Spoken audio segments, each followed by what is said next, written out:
And rather than go and process that and put effects on that acoustic, I just want it to be natural, so that it's got that natural kind of tone, because it wasn't recorded, it wasn't DI'd directly into the preamp.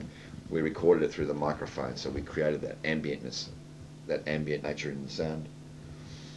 And then after that, once we've done all of that and we kind of distance ourselves a bit, we're going to actually put the song away, and we're going to get out as many other different things that we're sort of like talking about and whatever else, and we're going to do heaps and heaps and heaps of guitars on the Les Paul, because the Les is leaving us as of next week.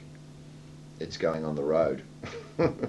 So I want to try and get as much of the kind of that resonant heavy guitar stuff out as much as I can, and then of course next week we're already bringing in some other stuff as well. But I just don't want to be confronted with a situation where I'm working on a new song next week and not have those not have that guitar sound that I'm looking for, and I'm certainly not going to go into Amp Farm and try and process it or find it as a processed guitar sound.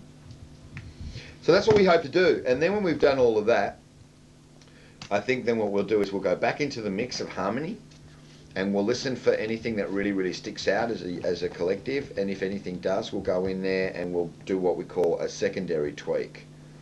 And then once we've done that, we'll bounce it all over again, which will be some music bounce and a vocal bounce, and then re-import it all, and then mix it one last time, and then hopefully output it to CD, and then that will be it as far as what we can do with it in this environment. But the files will all be there, and they can be taken anywhere else, ultimately imported into whatever operating system or studio-based software, and processed from a different perspective, so someone else's ears can hear something different. This is something that I kind of urge all artists, is that don't immediately rely purely on the ears of just one set of people. Kind of spread yourself out a bit, you know, particularly why would you use the same producers for any remixing?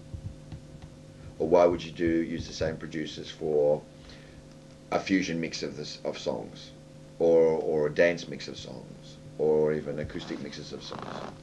You need, as an artist, to get in there and experiment, because you're looking for that kind of candy that comes back that people go, wow, yeah, that's hot.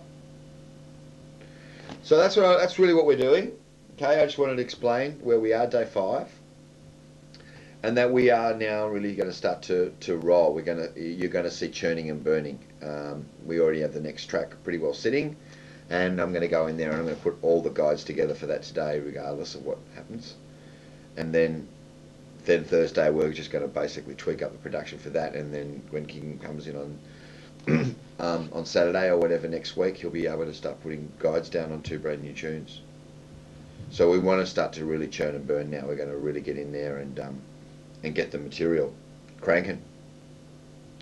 And in the meantime, as Kim's going to explain, he's got a whole new regime that he needs to follow, which is going to help him be geared up for when we give him the call and say, all right, you know what, we got 4 songs now, it's time to come in and lay down really, really strong professional vocals. Sweet. Peace out. Frogs out. Done. Done the lecture. What's the lecture? I explained it all. Yeah. I basically explained it all, what we're doing and how we've just gone in there. We're creating the scaffolding with Tina, and that we're going to basically, I told him how we're going to bounce now all the vocal as a mix, and then we have to bounce ultimately the entire music track because of the MIDI interfaces and whatever, and they've got to be separated. So I explained all of that on camera very, very credibly. Good stuff. And then I told them that, you know, what we're going to try and do is listen to everything like super low. Yep. Nice and quiet, and see which frequencies are picking out at us. You know, it should only be, because it's very vocal mix. Yep. I think we should hear the voice quite well, and we should hear the sibilance in the cymbals. Yep.